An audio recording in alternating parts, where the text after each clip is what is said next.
I think now in Bangladesh we have one of the most attractive business and investment policy in place, and as you know, perhaps it's the best in South Asia. So the investors can take advantage of this very conducive business environment and invest in Bangladesh.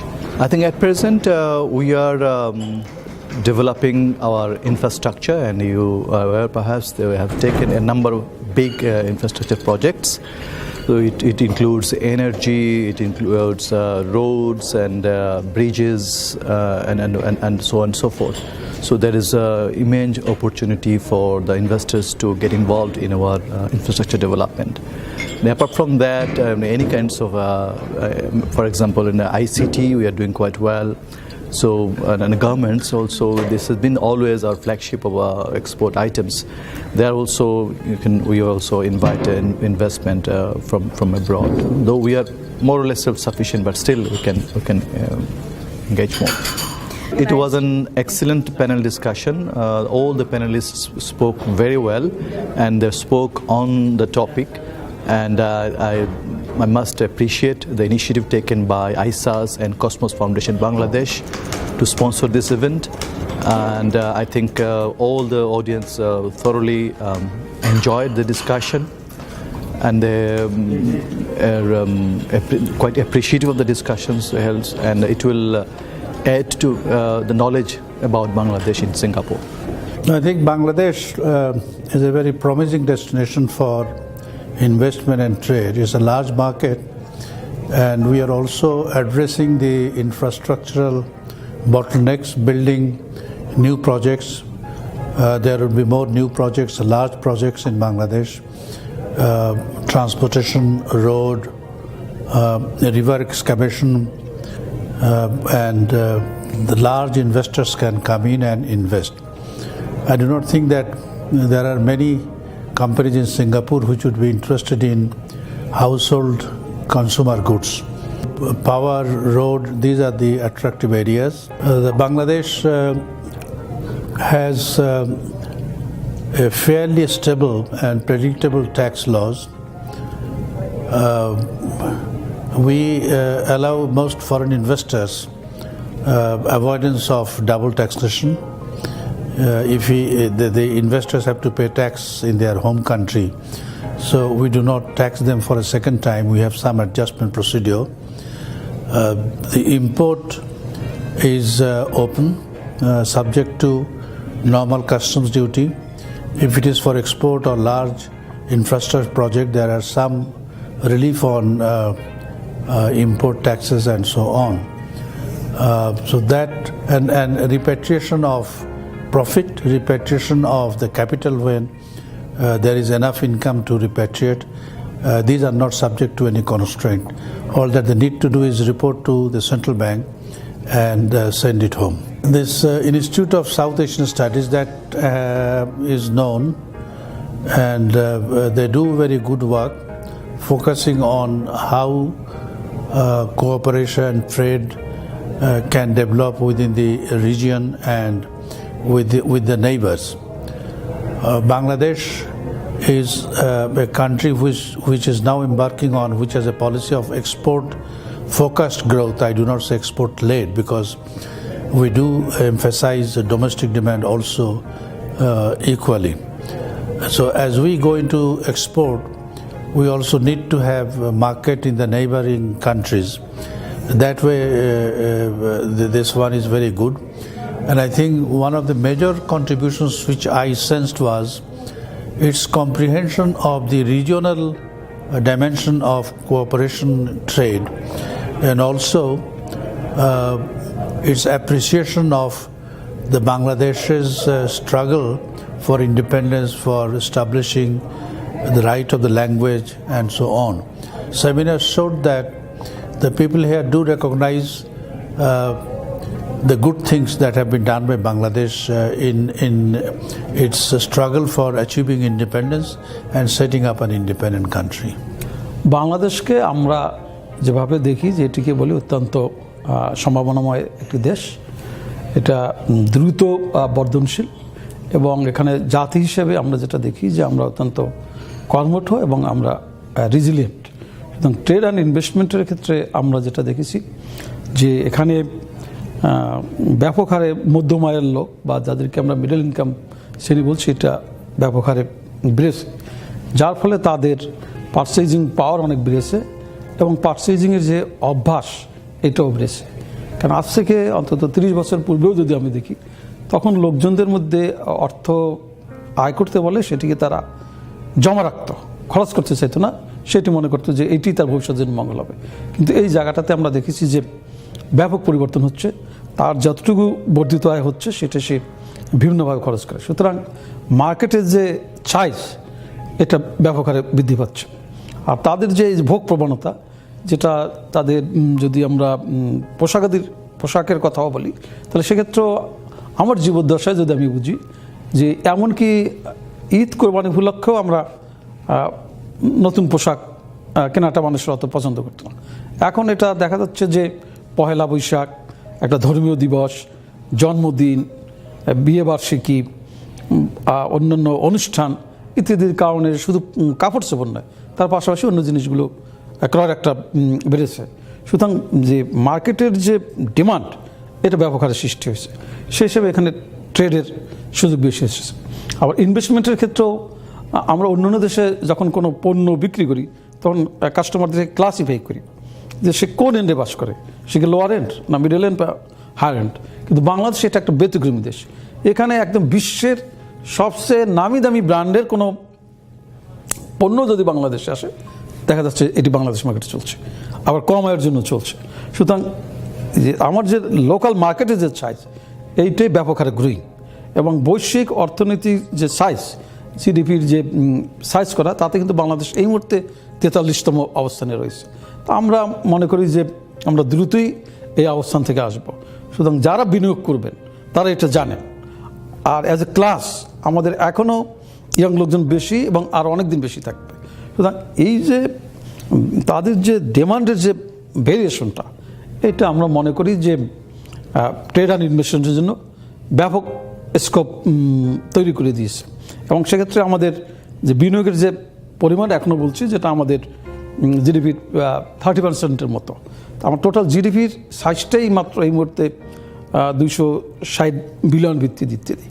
এবং আমরা যখন বলছি যে 2021 সালে এটা middle income country হবে বা 2041 সালে বাংলাদেশ উন্নত দেশ হবে, তখন কিন্তু আমাদের জিডিপির সাইজটা 8 থেকে 10 বিলিয়ন হবে। তার মানে আজকে যেটা আছে এর অন্তত 32 বা 35 গুণ হয়ে যাবে। তো সেইটা কে ধারণ করবে? তো এইটা বুঝতে হলে বোঝা যাবে যে এখানে যথেষ্ট সম্ভাবনা আছে ট্রেড অ্যান্ড ইনভেস্টের মধ্যে, অত্যন্ত সম্ভাবনা দেশ আমি মনে করি। যার ইকোনমির নর্মালি আমরা আগে যেভাবে ভাগ করতাম যে এটা কৃষি, শিল্প, সার্ভিস, সেভাবে আমরা জিডিপিটাকে দেখতে চাইতাম। তো এখন কৃষিতে তার প্রোডাক্টিভিটি বেড়েছে, কিন্তু টোটাল জিডিপি সাইজের তুলনায় সেটা তার অংশটা কিন্তু ক্রমশ কমে আসছে। আর কৃষিটা আগে আমাদের ছিল যে পদ্ধতিটা, সেটা পশু নির্ভর। তো এখন সেভাবে শ্রমিক পাওয়া যাচ্ছে না এবং প্রচুর উৎপাদনের কারণে কৃষিটাও আগে একটা কৃষক তার পরিবারের প্রয়োজনীয় যে পণ্য উৎপাদন করত, এখন একটা ছোটো কৃষকও সে মার্কেট বোঝার চেষ্টা করে। যার ফলে এখানে যে মেকানাইজেশনের যে বিষয়টা, যে একটা জমি চাষাবাদ করা, ফসল বপন করা, ফসল কাটা, এক্ষেত্রে প্রচুর অ্যাগ্রোবেস্ট ইন্ডাস্ট্রি বলতে যেটা বোঝায় ইনপুট শুধু অ্যাগ্রোর সাপোর্টের জন্য।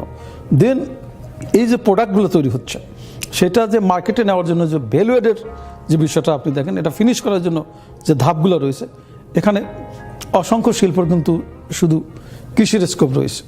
এরপরে আমরা যেটা দেখেছি যে বাংলাদেশের ক্ষেত্রে যে আমাদের লোকেরা আগে খুব বেশি দেশ ভ্রমণে বেরোতো না, হ্যাঁ, তারা ধর্মীয় কিছু জায়গা ছাড়া বেরোতো না। এখন এই প্রবণতাটা ব্যাপক হারে বেড়েছে এবং বিশ্বব্যাপী ট্যুরিজমের যে দেখা যায় যে শতকরা হয়তো 13 ভাগ লোক তারা ট্যুরিজমে বের হয়, অভ্যন্তরীণ বা বাইরের। আমরা যদি 13 ভাগ বাংলাদেশে ধরি তাহলে কিন্তু 2 কোটির মতো লোক হয়। তো এই যে 2 কোটি লোক তারা যে বের হচ্ছে, তারা তাদের যে থাকার জায়গা বলে বা তাদের যাতায়াতের যে বিষয়গুলো বলেন বা তাদের যে খাবারের যে বিষয়গুলো বলেন, তো এটা বিশাল মার্কেট। আরেকটা হচ্ছে উন্নত দেশের বৈশিষ্ট্যই হচ্ছে যে তারা রাইসের উপর নির্ভরশীলতা কমিয়ে দেয়, আদার খাদ্য বেশি গ্রহণ করে, এবং সেখানে তারা বাসাবাড়ির চেয়ে খাবারটা হোটেলের দিকে যায়। সুতরাং আমরা যখন হোটেল এবং বেভারেজ ইন্ডাস্ট্রির কথা বলি, খাবারের কথা বলি, তো স্বাভাবিকভাবেই যেমন ঢাকা শহরের ক্ষেত্রে আমার মনে হয়েছে যে হাউস হোল্ড অ্যাসিস্ট্যান্ট বা হেল্প এটা এতই কস্টলি হয়ে যাচ্ছে, ওটা রাখা সম্ভব হবে না। সুতরাং যদি হোটেল এবং রেস্তোরাঁগুলো ভালো খাবার পরিবেশন করে তাহলে এই ইন্ডাস্ট্রিটা ব্যাপক হারে রাইজ করবে। কারণ ইয়ং জেনারেশন তারা ফাস্ট ফুড পছন্দ করে, আর তুলনামূলকভাবে যারা বয়স্ক আমাদের মতো আমরাও মনে করি যে কস্টিং করে যে বাসায় একটা হেল্প রেখে ইত্যাদি করে আমার যে খরচ হবে তাহলে হোটেলে খাবো না কেন। তাহলে এই শিল্পটা আমরা মনে করি যে একটু কোয়ালিটি প্রোডাক্ট দেওয়া যায় তাহলে হোটেল রেস্টুরেন্ট বা যেটাকে আমরা বলছি এক ধরনের সার্ভিস সেক্টর বা ট্যুরিজম সেক্টর, এটার যথেষ্ট সম্ভাবনা। আর এর বাহিরেও যেমন আইটির যে এরিয়াটা আমরা যেটা দেখেছি যে এটা তো আপনি জানেন যে মাননীয় প্রধানমন্ত্রী 2009 সালে সরকার গঠন করার পরে যখন ডিজিটাল বাংলাদেশের কথাটা বলল, তখন আমরা আইটির বিষয়টা আমাদের মাথায় আসলো। এখন আমাদের এই মুহূর্তে মোবাইল ফোনের গ্রাহকের সংখ্যা প্রায় 15 কোটি। তো এখন এর প্রতিটা উপকরণে আমাদের আমদানি নির্ভর। এখন এইটাকে যদি আপনি মার্কেট হিসাবে চিন্তা করেন, অনেক উন্নত দেশের চেয়ে এই আইটি এবং আইটি ব্যাকআপ এবং আইটি ব্যবহার করে যে অন্যান্য যে বিষয়গুলো রয়েছে সেটা তাদের বাড়বে। আবার ফ্যামিলি অ্যাপ্লায়েন্সেস যে ইলেকট্রনিক গুডস ইত্যাদি ইত্যাদি যেটা আমরা বলছি, যেহেতু আমাদের আয় বৃদ্ধি পাচ্ছে, এখনও অন্য একটা উন্নত দেশের সাথে কম্পেয়ার করতে গেলে আমার কতগুলো ফ্যামিলি টিভি ব্যবহার করতে পারছে, কতগুলো ফ্যামিলি অন্য অন্য যে ইলেকট্রনিক অ্যাপ্লায়েন্সেস ব্যবহার করতে পারছে। তো সুতরাং তারা একবার ব্যবহারে যাবে এবং ওর যে ডিউরেবিলিটি বা ওর যে বয়স বলা হয় 4-5 বছর যদি আপনি ধরেন, তাহলে ইভেন কম্পিউটার ইউজে যদি আপনি চিন্তা করেন তাহলে দেখা যাবে যে এর মার্কেটটা হিউজ। সুতরাং গতানুগতিক যে বিষয়গুলো আমাদের ছিল তার বাইরে আমরা দেখেছি যে সার্ভিস সেক্টরের আমাদের স্কোপ বেড়েছে। আর শিল্প যেটা আমরা বলছি সেক্ষেত্রেও আমাদের লোকজনদের এখনও প্রোডাক্টিভিটি অনেক কম, এবং শিল্পের যে বেসিক এরিয়াগুলো যেগুলো হয়তো বা আমরা ভারী শিল্পের বাইরেও যদি অন্যান্য যে মাঝারি শিল্প বা যেগুলো ভোগ্যপণ্য তৈরি করে সেই ধরনের শিল্পের স্কোপ কিন্তু আমাদের বেশি। তো আমরা মনে করি যে আসলে যে এরিয়াগুলো খুবই কম্পিটিটিভ সেগুলোর বাইরে আমাদের এই সার্ভিস সেক্টরে যেগুলো আমরা বললাম যে ট্যুরিজম বা হোটেল বেভারেজেস বা পরিবহন বা এই সমস্ত বিষয়গুলো এবং কৃষিতে ভ্যালু অ্যাডের অনেক বিষয় আমাদের এখানে যথেষ্ট সম্ভাবনা হয়। আসলে আমার কাছে আমি যদি বলি যে আমি খুবই ভালো লেগেছে, কারণ আসলে শুধুমাত্র বাংলাদেশকে নিয়ে এবং বাংলাদেশকে বহির্বিশ্বে অন্যদের সামনে তুলে ধরার জন্য এই যে ওয়ার্কশপ আয়োজন, এবং সেক্ষেত্রে বাংলাদেশের বিশেষ করে শিল্প অর্থনীতি এবং সবচেয়ে আলোচিত যে আমাদের শিল্পের যে সেক্টরটি গার্মেন্টস, সেই বিষয়গুলো তুলে ধরা হলো। তারপর আমাদের যে গভর্নমেন্ট বা গভর্নেন্স এই বিষয় সম্পর্কেও বাইরের লোকজনদের একটা ধারণা যে এইটি মনে হয় এখানে রুল অফ ল বা এই জায়গাগুলো দূরত্ব রয়েছে। কিন্তু এই যে রুল অফ ল এস্টাবলিশ করার জন্য বা জনগণের যে মৌলিক অধিকার, জনগণের প্রতিনিধিত্ব করার জন্য গভর্নমেন্ট যে অনেকগুলো টুল নিয়ে কাজ করছে, তো সেই বিষয়গুলো যে আমরা বাংলাদেশের বাইরে অন্য জায়গাতে তুলে ধরতে পারছি, তো সেটা আমরা মনে করি যে এই ধরনের ওয়ার্কশপ যদি আরও হয় তাহলে এটা আমাদের জন্য সুযোগ, কারণ বাংলাদেশকে তুলে ধরা। কারণ বাংলাদেশ সম্পর্কে শুধু বাইরের লোকের ধারণা কেন, আমাদের দেশের অধিকাংশ লোকও আসলে জানে না যে বাংলাদেশটা এখন কোন পর্যায়ে আছে, বা আমাদের সরকার বা সরকারি ডিপার্টমেন্ট তাদের কাজে বা চিন্তা ভাবনায় উন্নয়নে কোন পর্যায়ে গেছে। তো সেই জন্য এইটাকে আমরা মনে করি যে অত্যন্ত যেটাকে আমরা বলি সময়োপযোগী হয়েছে, এবং বাংলাদেশকে তুলে ধরা এবং বিশেষ করে এখানে যারা অংশগ্রহণকারী ছিলেন তারাও যথেষ্ট প্রত্যেকেই এই ধরনের বিষয় সরকার তার অর্থনীতি রাজনীতি অভিজ্ঞ, এবং তাদের যে কোশ্চেনের যে ধরন ছিল এতে মনে হয়েছে যে তারা অত্যন্ত দক্ষ ছিল। সেই জন্য আমরা বলবো যে আসলে যারা আয়োজন করেছেন একটা দেশ থেকে আরেক দেশে এভাবে সকলকে নিয়ে এসে এটাকে যে সুষ্ঠু আয়োজন, এটা আমার কাছে খুবই ভালো লেগেছে, এবং আমি বিশ্বাস করি যে এর থেকে বাংলাদেশ অনেক লাভবান হবে। We're one of the largest investors of Bangladesh. We've invested about $3 billion and plan to invest about another $3 billion over the next 5 to 6 years. So I think it's an amazing destination. In fact, it's so amazing that I always tell everybody, don't ask me that. You're asking me to invite my competition in. I want it to be a secret only Summit knows of. But no, many people know about it now, and more people are getting to know about it. Bangladesh is in such a unique position. Densely populated, young population, right in between India and China. Somebody today at the discussions said that Bangladesh is the bridge between China and India, and that's such a valuable proposition, being placed where we are, our culture being what it is. You will see that there are East Asian cultures that filter through all of Bangladesh, South Asian cultures that filter through all of Bangladesh, and that really makes us so unique. So as a destination for investments, for business, for work, for technology to be invested in, I think more than capital, what Bangladesh really needs right now is for technology to come in, for capacity to come in, and for that Bangladesh is the best destination. It has young population who's on the verge of being educated internationally through technology, who can absorb that and really deliver not only to Bangladesh but to the rest of the world as well. So I think female entrepreneurship is a result of entrepreneurship like any other entrepreneurship. It happens when there's a lot of opportunity and a free market. Females are no different from men. If we are enabled to take advantage of opportunities, and if we're given that opportunity, if we're not restricted, all we require is for restrictions to be moved out. We don't really need a separate set of policies. There doesn't need to be anybody who says that I will allow females to do this and men cannot do this. We don't need that. We just need the barriers to be lifted. We need the entrance to be open to everyone. If a man can open a business, a female should be able to open a business as well. A woman should be able to open a business as well. If a man can innovate, a woman can innovate as well. And that innovation should be treated the way any other innovation would be treated, with respect, with legal protection, and then enable it to grow. So entrepreneurship, whether it's female-driven or male-driven, requires more of restrictions being lifted and free market to take place. It was amazing. I was here throughout and listening to everybody, listening to the last speaker and his love for Bangladesh, and you see that kind of love from everybody within South Asia and Eastern Asia community, because they've seen Bangladesh grow.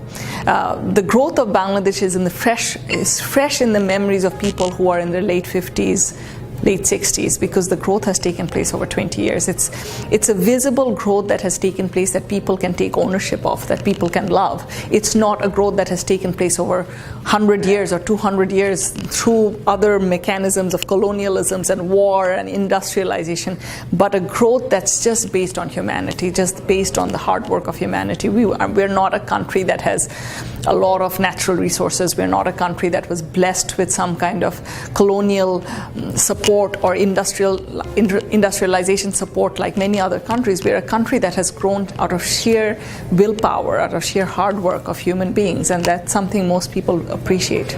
Bangladesh is strategically positioned in South Asia, both in terms of trade and investment. It's got a very strong political climate, educated workforce, and a great appetite for growth. Bangladesh has an uprising middle class population, as well as strong infrastructure opportunities in terms of trade and investment.